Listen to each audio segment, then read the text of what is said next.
తమన్నా దొరికితే దర్శక నిర్మాతలు అలా చేయందే వదలరట. మిల్కీ వైట్ బ్యూటీ తమన్నా ఇప్పుడు తెగ ఫీల్ అవుతోందట. తనను దర్శక నిర్మాతలు చూసే ధోరణితో తమన్నా బాగా ఇదైపోతుందట. తను హీరోయిన్గా సైన్ చేయగానే దర్శక నిర్మాతల ప్రవర్తన మారిపోతుందని తమన్నా బాధపడుతోందట.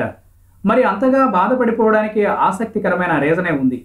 తనను హీరోయిన్గా అనుకోగానే ఫుల్ గ్లామరస్గా చూపించాలని దర్శక నిర్మాతలు రెడీ అవుతున్నారనేది తమన్నా బాధ.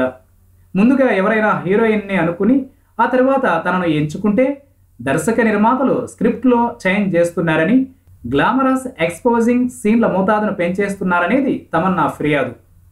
వేరే హీరోయిన్ అయితే గ్లామరస్ సీన్లను తక్కువగానే రాసుకుంటున్నారు. తను హీరోయిన్ అయితే వాటి మోతాదు పెంచుతున్నారు. తనతో ఫుల్ ఎక్స్పోజింగ్ చేయిస్తున్నారని తమన్నా ఫీల్ అవుతోంది. ఈ విషయాన్ని తన సన్నిహితులకు చెప్పుకొని బాధపడుతోందట తమన్నా భాటియా. వాస్తవంగా చూస్తే తమన్నా ఉందంటే ఆ సినిమాలో ఫుల్ షో ఉంటుందని ప్రత్యేకంగా వివరించనక్కర్లేదు.